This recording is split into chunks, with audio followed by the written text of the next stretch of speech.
الحمد لله وكفى وسلام على عباده الذين اصطفى أما بعد فأعوذ بالله من الشيطان الرجيم بسم الله الرحمن الرحيم يا أيها الذين آمنوا اجتنبوا كثيرا من الظن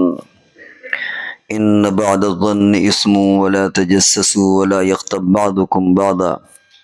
أيحب أحدكم أن يأكل لحم أخيه ميتا فكرهتموه واتقوا الله۔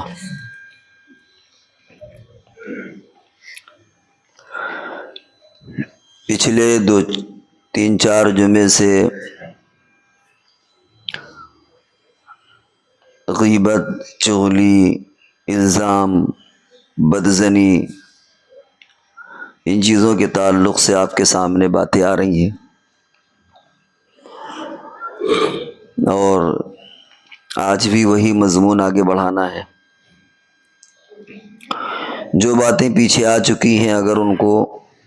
اختصاراً بھی بیان کیا جائے گا تو شاید اسی اختصار میں سارا وقت ختم ہو جائے، لہذا آگے کی جو بات عرض کرنی ہے وہ یہ کہ اگر ہم سے اس گناہ کا صدور ہو گیا تو پھر ہم کیا کریں جس کی وجہ سے اس کا تدارک ہو سکے۔ اور پچھلے جمعے میں یہیں تک بات ختم ہوئی تھی کہ ہم آگے اس کے تلافی اور اس کے تدارک کی شکل کیا ہوگی۔ چغلی ہے، غیبت ہے، بہتان، اس کا فرق آپ کو سمجھایا گیا، اور یہ بدترین گناہ بھی ہے۔ قرآن پاک میں جو تشبیہ دی گئی ہے وہ یہ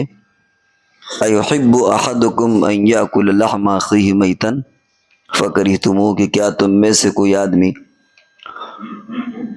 یہ پسند کرے گا کہ اپنے مرے ہوئے بھائی کا گوشت کھائے۔ اللہ نے یہ تعبیر کیوں استعمال کی، یہ الفاظ اور یہ انداز کیوں اختیار کیا، اس کے بھی مفسرین نے اس کی بھی حکمتیں لکھی ہیں۔ تو شروع ہم یہاں سے کرتے ہیں کہ اگر غیبت کا صدور ہو گیا تو اب ایسی شکل میں اس کا تدارک کیسے ہو۔ ایک بات اور ذہن میں رہے کہ غیبت صرف کرنا ہی غیبت نہیں ہوتا بلکہ سننا بھی گناہ ہے۔ آپ سے کوئی کسی کی برائی بیان کر رہا ہے تو شیطان کبھی کبھی ذہن میں یہ بات ڈالتا ہے کہ ہم خود تو کوئی غیبت کر نہیں رہے، تو تم اس گناہ کے مرتکب ہوئے نہیں، اور وہ من میں کبھی یہ بھی تمنا کرتا ہے کہ کاش کہ تھوڑی باتیں اور بیان کر دے، کچھ جرم اس کے اور کھول دے، اور بیٹھے سنتا رہتا ہے، اور اس دل کو یہ تسلی دیتا ہے یا شیطان اسے بہکاتا ہے کہ تم نے غیبت کہاں کی، وہ تو دوسرا بندہ تھا جو کر رہا تھا، تم سن رہے تھے۔ تو یہ بات بھی ذہن میں رہے کہ جس طریقے سے غیبت کرنا حرام ہے اسی طریقے سے غیبت سننا بھی حرام ہے۔ اب آپ کا کام یہ ہے کہ پہلے تو آپ اس کا دفاع کریں، اور اگر دفاع کرنا ممکن نہ ہو تو پھر ایسی شکل میں وہاں سے کھڑے ہو جائیں کہ بھئی ہم یہ باتیں نہیں سنیں گے۔ بہت سے لوگ ایسے ہیں جو شاید خود غیبت نہیں کرتے لیکن وہ اس میں شریک رہتے ہیں، سنتے رہتے ہیں چپ چاپ۔ شیطان ان کو تسلی دے دیتا ہے کہ تم نے غیبت کی نہیں، تم اس گناہ کے ضمن میں نہیں آتے۔ تو اگر کسی کی حدیث میں بھی آتا ہے کہ اگر کسی کی بے عزتی کسی کے سامنے کی جا رہی ہو اور وہ اس کو دفاع کرے، اس کا دفاع کرے، تو اللہ تبارک و تعالیٰ اس بندے کی نصرت اور مدد ایسی جگہ کرتا ہے جہاں وہ نصرت اور مدد کا محتاج ہوتا ہے۔ اور اگر کوئی آدمی کسی کی برائی سن رہا ہے اور اس کا دفاع بھی نہیں کر رہا ہو تو اللہ تبارک و تعالیٰ اس کی بھی نصرت اور مدد ایسی جگہ نہیں کرتے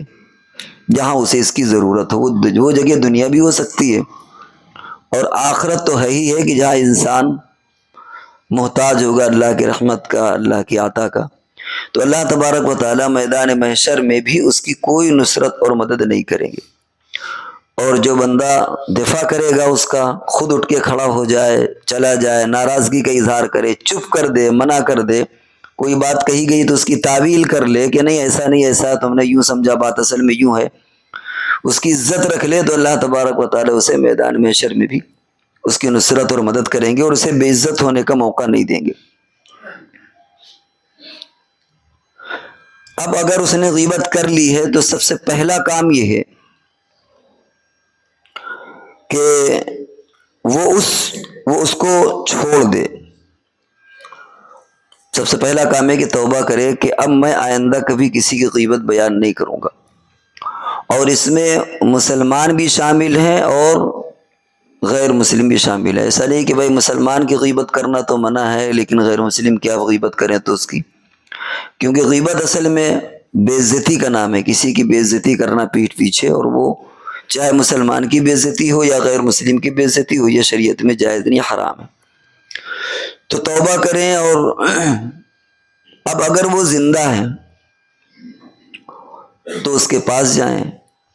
مر چکا ہے تو توبہ تو اس کے لیے استغفار کریں جس کی آپ نے غیبت کی ہے۔ اگر وہ مر چکا ہے تو پھر اس کے لیے استغفار کریں،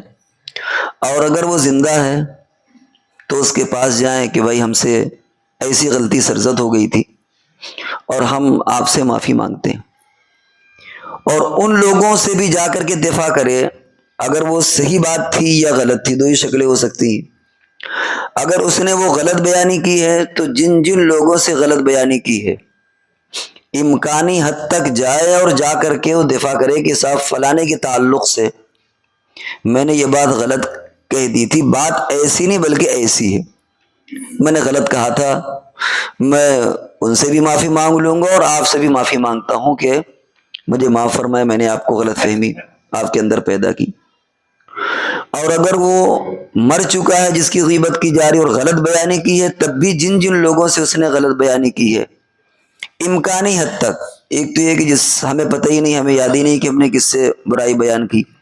یا معلوم تو ہے لیکن ہم اس تک پہنچ نہیں سکتے، اتنی دور رہتا ہے وہ، تو کوئی بات نہیں، لیکن اگر امکانی حد تک وہ وہاں پہنچ سکتا ہے تو جا کر کے وہ بندہ جس کی غیبت کی ہے وہ زندہ ہو یا مردہ ہو، جا کر کے ان لوگوں کے پاس جا کر کے اگر غلط بیانی کی ہے تو جا کر کے دفاع کرے، اور اگر صحیح بات کہی ہے تو ظاہر بات ہے پھر دفاع کرنا کوئی معنی نہیں ہے، بلکہ جائے جس کی غیبت کی اس سے جا کر کے معافی مانگی اگر وہ زندہ ہے، اور اگر وہ مر چکا ہے تو پھر اس کے بارے میں استغفار کریں۔ بعض علماء کی رائے یہ ہے کہ اگر جس کی آپ نے غیبت کی اس کو پتہ نہیں چل پایا کہ ہماری غیبت کی گئی ہے تو اب آپ اس کے حق میں دعائے خیر کریں، لیکن اب اس کے پاس نہ جائیں کہ ہم نے آپ کی فلاں جگہ پر برائی بیان کی تھی، اس لیے کہ اس کو ایک مزید تکلیف پہنچے گی۔ بعض علماء کی رائے یہ ہے کہ بھائی پھر نہ جائے، اگر اس کو معلوم نہیں ہو سکا تو پھر نہ جائے کیونکہ اس کو مزید تکلیف پہنچے گی، اور بعض علماء کی رائے کہ نہیں جائے اور جا کر کے باقاعدہ اس سے معافی مانگے۔ تو یہ چند کام اگر غیبت سرزد ہوئی ہے تو پھر اس کے بعد یہ کام اس کو کرنا پڑیں گے جو آپ کے سامنے بتائے گئے۔ اللہ رب العزت نے یہاں جو تشبیہ دی ہے، یحب احدکم ان یاکل لحم اخیہ میتا فکرہتموہ، کہ کیا تمہیں پسند ہے کہ تم اپنے مرے ہوئے بھائی کا گوشت کھاؤ۔ اللہ تعالیٰ نے یہاں پر جو تشبیہ دی ہے اس تشبیہ میں مردہ کا ذکر ہے، زندہ کا ذکر نہیں ہے، اور پھر وہ مردہ کوئی اور جانور نہیں ہے بلکہ انسانوں کا ذکر کیا۔ ایک تو مردہ یوں ہی قابل نفرت اور گھناونی چیز ہوتی ہے، اس میں بھی اگر انسان ہو تو اور زیادہ گھن آئے گی، اور اس میں بھی اگر اپنا بھائی ہو تو اور زیادہ گھن آئے گی۔ اس میں ایک اور لطیف اشارہ اس بات کی طرف بھی ہے کہ جس کی آپ نے غیبت بیان کی کوئی ضروری نہیں کہ اس کو تکلیف پہنچے، کیونکہ مردہ کا جسم اگر آپ کاٹیں کھائیں اسے تو اس مردے کو آپ کی عمل سے اسے کوئی تکلیف نہیں ہوگی۔ اللہ تبارک و تعالیٰ نے مثال اس طرح کی دی ہے، کوئی ضروری نہیں کہ اس کو تکلیف ہو بھی سکتی اور نہیں بھی ہو سکتی، لیکن اصل جو فوکس دیا گیا وہ یہ کہ آپ نے اس کی پیٹھ پیچھے بے عزتی کر دی۔ اصل میں ہر انسان کے لیے کچھ سیلف ریسپیکٹ اس کے لیے ہوتی، اس کی ایک سیلف ریسپیکٹ ہوتی ہے، اس کی ایک اپنی عزت ہوتی ہے،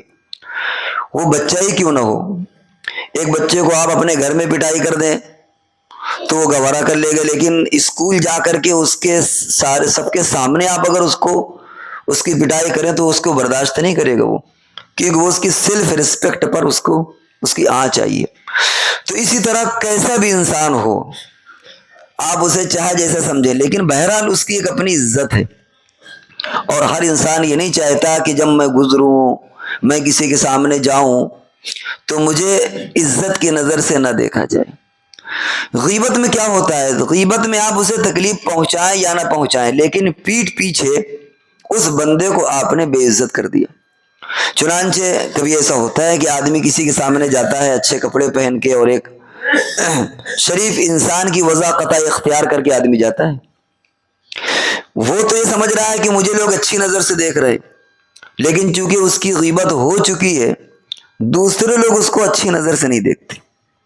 اور یہی وجہ ہے کہ اگر دو چار لوگ اور وہ چلا جائے تو آپ تبصرہ کریں گے کہ دیکھا آپ نے آئے تھے مقطع چقطع بن کر کے، دیکھے صاحب کیسا لباس، اور جانتے ان کے بارے میں کیا، فلانے نے ہم سے ایسے کہا تھا، اور 70 چوہے کیا ہے کھا کے بلی چلی حج کو، پھر اس کی بے عزتی. تو وہ تو بیچارہ اپنے آپ کو سمجھ رہا ہے کہ میری عزت، حالانکہ معاشرے میں وہ ایک بے عزت ہو گیا. آپ نے اس کی عزت کو اتار دیا، اس کی عزت پر حرف آیا، اس کی عزت پر بٹا لگا، اور وہ دوسروں کی نظروں میں بے عزت ہو گیا. ہو سکتا ہے اس کو اس کا پتہ نہ بھی ہو، لیکن وہ دوسروں کی نظروں میں بے عزت ہو گیا. تو اس کی وجہ سے شریعت نے اس کو حرام قرار دیا اور ناپسند قرار دیا ہے کہ کسی بھی انسان کی اس طرح کسی کو حق یہ نہیں ہے کہ وہ اس کی بے عزتی کرے. شریعت نے مسلمانوں سے تو ان تمام چیزوں کا مطالبہ کیا ہے جو پیچھے آ رہا ہے کہ تم بدزنی مت قائم کرو، حسن زن قائم کرو، اور غیبت اور چغلی کے تعلق سے جو پچھلے جمعوں میں آپ کے سامنے بات آئی.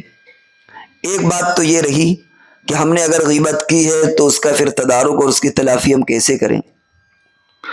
دوسری چیز، اور اس اگلی آیت کے اندر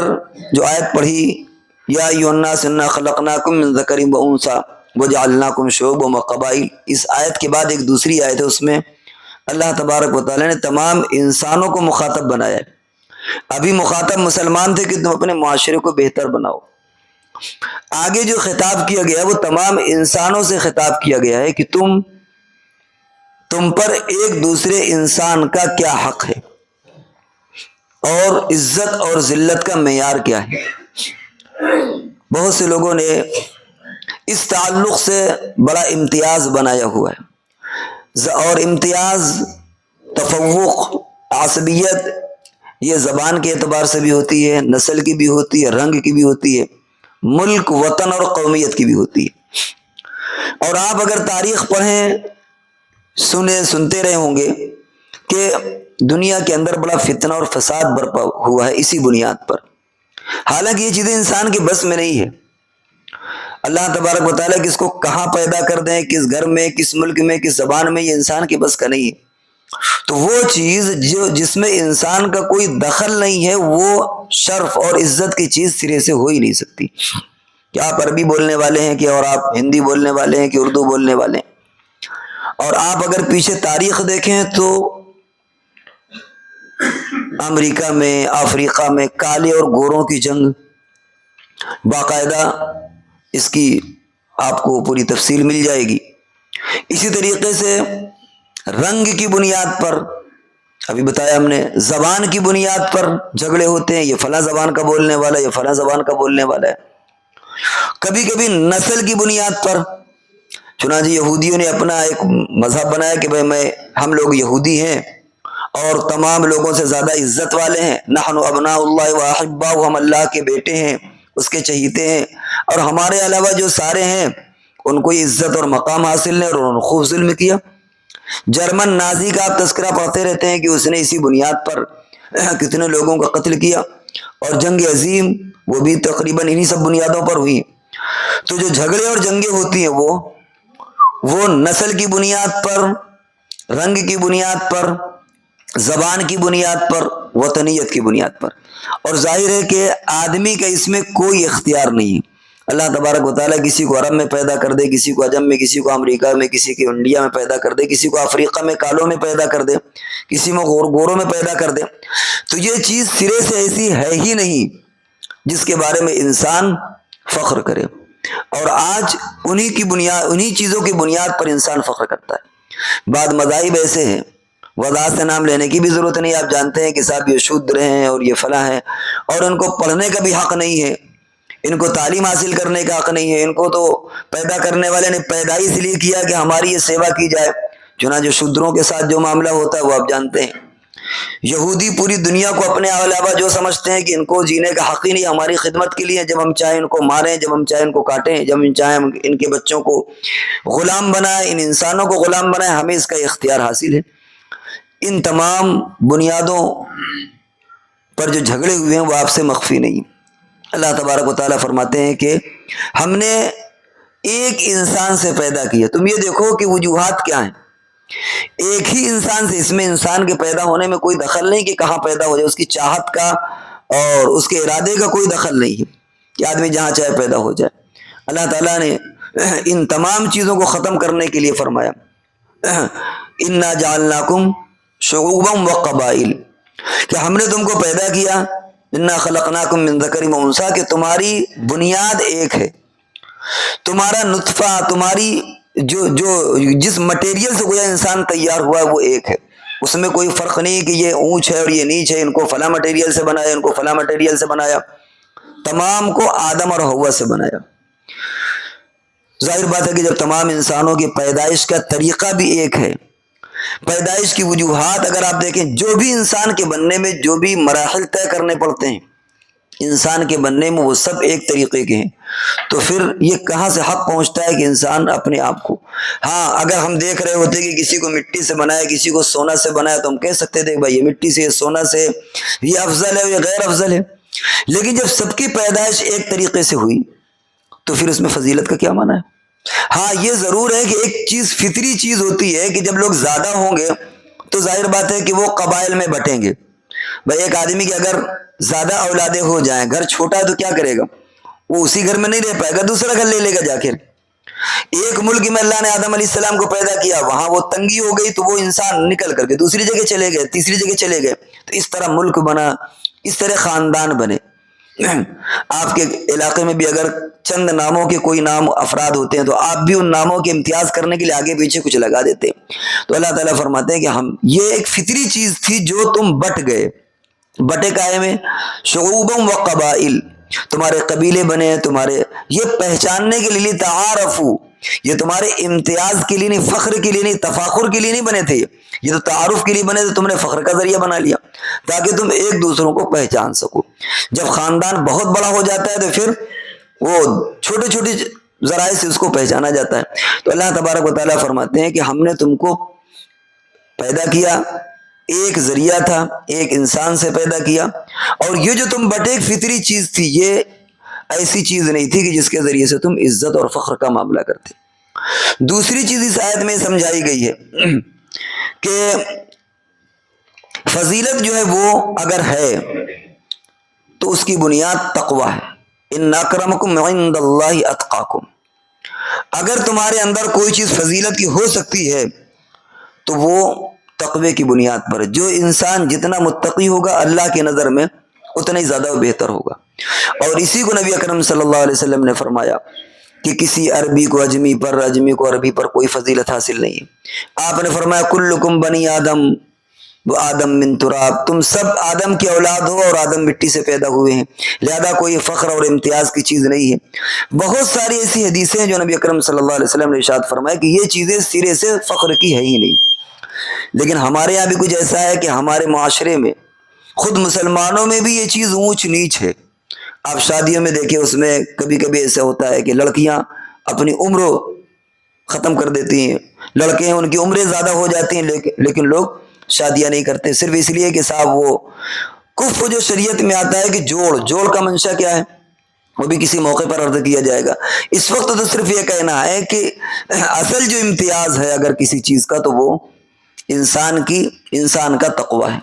تقویٰ کے علاوہ کوئی ایسی چیز نہیں جس کی وجہ سے اس کو شرافت ملی۔ کتنے قریش کے تھے، ابو لہب، ابو جہل، ان کا حشر کیا ہوا سب جانتے ہیں، حالانکہ بہت عزت والا گھرانہ تھا۔ تو اصل چیز جو ہے وہ انسان کا تقویٰ ہے، اگر تقویٰ اس کے اندر ہوگا تو اللہ کے ہاں عزت والا ہوگا، اگر اس کے اندر تقویٰ نہیں ہے تو یہ جو ہم لوگوں نے بنا رکھا ہے کہ یہ اشراف ہیں، یہ ارذال ہیں، یہ اونچ اور نیچ، یہ اسلامی سوچ نہیں ہے۔ اس کا منشا تو صرف اتنا ہوتا ہے کہ کبھی کبھی جب علاقے چینج ہو جاتے ہیں، برادریاں چینج ہو جاتی ہیں، تو شادی کے تعلق سے پرابلم آ جاتی ہے۔ مثال کے طور پر کسی نے کیرل میں شادی کی، اب ظاہر بات ہے کہ کیرل میں کوکونٹ کا تیل کھایا جاتا ہے، آپ کڑوا تیل کھاتے ہیں، کئی مونگ پھلی کا تیل کھایا جاتا ہے۔ اب اگر سبزی پکی اس تیل کی تو آپ کہیں گے ہمیں سوٹ نہیں کر رہا، وہ کہے گا ہمیں سوٹ نہیں کر رہا۔ تو بھیا ایسی جگہ شادی کرو جن کا کھانا کم سے کم ایک ہو۔ کہیں ایسا ہوتا ہے کہ گھروں میں عورتیں روٹی پکانے کا ماحول ہوتا ہے، کہیں ایسا ہوتا ہے کہ گھروں میں عورتیں روٹی نہیں پکاتی۔ اب اگر اس طرح شادیاں ہو گئیں تو شوہر مطالبہ کرے گا کہ صاحب میرے ساتھ یہ پوری، اور عورت کہے گی بھائی ہم نے تو کبھی پکایا ہی نہیں، ہمارے یہاں تو ایسا ہوتا نہیں۔ تو شادی آگے نبھتی نہیں ہے۔ اس وجہ سے شریعت نے یہ باتیں کہیں کہ کم سے کم جب آدمی شادی کرے تو اس ماحول، ان تمام چیزوں کا جوڑ دیکھ لے۔ یہ مطلب نہیں کہ کوئی عزت والا ہو گیا، کوئی ذلت والا ہو گیا، کوئی گھٹیا ہو گیا۔ شریعت کی نظر میں ایسی کوئی چیز نہیں ہے۔ تو خلاصہ یہ کہ یہ جو آپ کے سامنے بیانات ہوئے 2-4 جمعوں میں، 3-4 جمعوں میں، ان میں پہلے تو غیبت،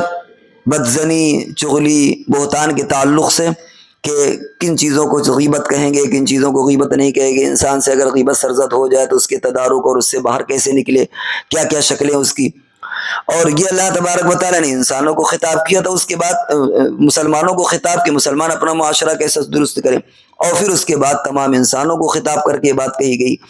کہ تمہارے درمیان عزت اور ذلت کا معیار کیا اس کو بھی سمجھ لو۔ تو یہ باتیں اگر ہم قرآن اور حدیث کی روشنی میں ہم سمجھ لیں گے تو انشاءاللہ ہم اپنے مسلم معاشرے کے اندر بھی کس طرح زندگی گزارنا ہے، اور تمام انسانوں کا بھی ہمارے اوپر کیا حق ہے، ہم ان کے ساتھ کیسا رہن سہن رکھیں، کیا ان کے حقوق ہمارے اوپر عائد ہوتے ہیں، ہم ان کو سیکھ کر کے عمل کرنے والے بنیں گے۔ اللہ تبارک و تعالی ہم سب کو عمل کی توفیق عطا فرمائے۔